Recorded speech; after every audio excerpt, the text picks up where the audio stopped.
The Fish and the Ring. Once upon a time, there lived a baron who was a great magician and could tell by his arts and charms everything that was going to happen at any time. Now, this great lord had a little son born to him as heir to all his castles and lands. So, when the little lad was about 4 years old, wishing to know what his fortune would be, the baron looked in his book of fate to see what it foretold. And lo, behold, it was written that this much loved, much prized heir to all the great lands and castles was to marry a low-born maiden. So the baron was dismayed and set to work by more arts and charms to discover if this maiden were already born, and if so, where she lived. And he found out that she had just been born in a very poor house, where the poor parents were already burdened with 5 children. So he called for his horse and rode away and away until he came to the poor man's house. And there he found the poor man sitting at his doorstep, very sad and doleful. "What's the matter, my friend?" asked he, and the poor man replied, "May it please your honor, a little lass has just been born to our house, and we have 5 children already. And where the bread is to come from to fill the 6th mouth, we know not." "If that be all your trouble," said the baron, "I can help you. So don't be downhearted.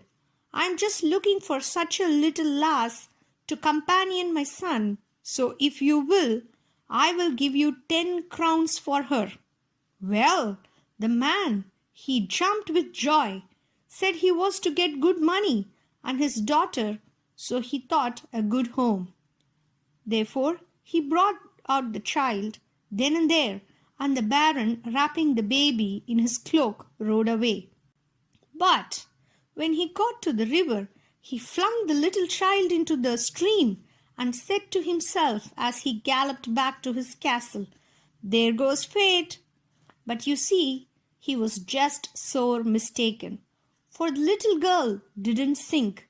The stream was very swift, and her long clothes kept her up till she got in a snag just opposite a fisherman who was mending his nets. Now, the fisherman and his wife had no children, and they were just longing for a baby. So when the good man saw the little girl, he was overcome with joy and took her home to his wife, who received her with open arms. And there she grew up, the apple of their eyes, into the most beautiful maiden that ever was seen. Now, when she was about 15 years of age, it so happened that the baron and his friends went a-hunting along the banks of the river, and stopped to get a drink of water at the fisherman's hut. And who should bring the water out? But, as they thought, the fisherman's daughter. Now the young men of the party noticed her beauty, and one of them said to baron, "She should marry well. Read us her fate, since you're so learned in the art." Then the baron, scarce looking at her, said carelessly, "I could guess her fate, some wretched yokel or other, but to please you, I will cast her horoscope by the stars. So tell me, girl, what day you were born?" "That I cannot tell, sir, for I was picked up in the river about 15 years ago." The baron grew pale, for he guessed at once that she was the little girl he had flung into the stream, and that fate had been stronger than he was. But he kept his own counsel and said nothing at the time. Afterwards, however, he thought out a plan, so he rode back and gave the girl a letter. "See you," he said, "I will make you a fortune. Take this letter to my brother, who needs a good girl, and you will be settled for life." Now the fisherman and his wife were growing old and needed help. So the girl said she would go, and took the letter. And the baron rode back to his castle, saying to himself once more, "There goes fate." For what he had written in the letter was this: "Dear brother, take the bearer and put her to death immediately. But once again he was sore mistaken, since on the way to the town where his brother lived, the girl had to stop the night in a little inn, and it so happened that very night a gang of thieves broke into the inn, and not content with carrying off all the innkeeper possessed, they searched the pockets of the guests and found the letter which the girl carried.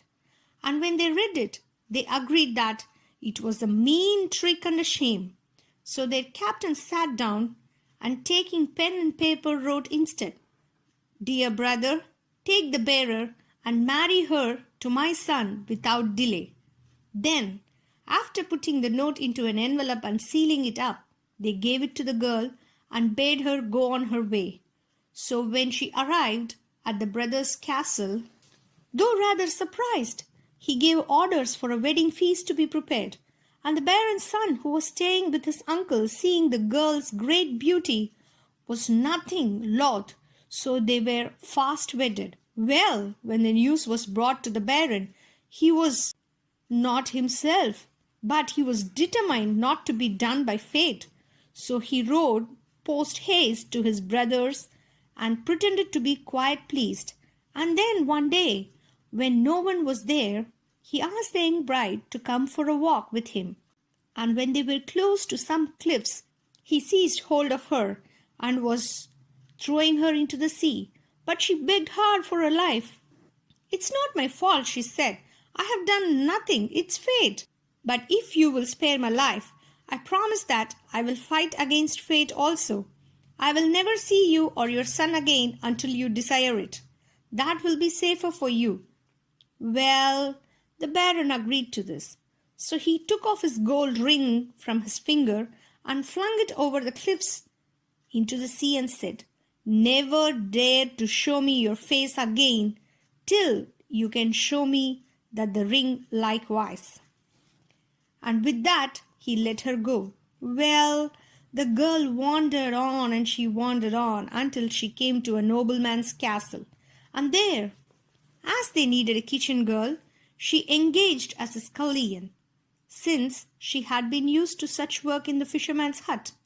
Now one day, as she was cleaning a big fish, she looked out of the kitchen window, and who would she see driving up to the dinner but the baron and his young son, her husband. At first, she thought that to keep her promise, she must run away, but afterwards she remembered they would not see her in the kitchen. So she went on with her cleaning of the big fish. She saw something shine in its inside, and there, sure enough, was the baron's ring. She was glad enough to see it, I can tell you. So she slipped it onto her thumb, but she went on with her work and dressed the fish as nicely as ever she could.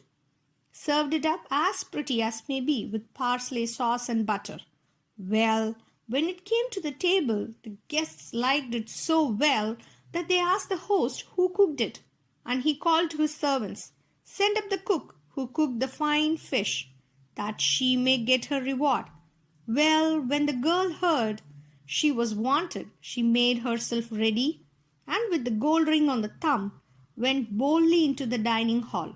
And all the guests, when they saw her, were struck dumb by her wonderful beauty, and the young husband started up gladly. But the baron, recognizing her, jumped up angrily and looked as if he would kill her. So without one word, the girl held up her hand before his face, and the gold ring shone and glittered on it. And she went straight up to the baron and laid her hand with the ring on it before him on the table. Then the baron understood that fate had been too strong for him. So he took her by the hand, placing her beside him, turned to the guest and said, "This is my son's wife. Let us drink a toast in her honor." And after dinner, he took her and his son home to his castle, where they lived as happy as could be forever and ever. The end.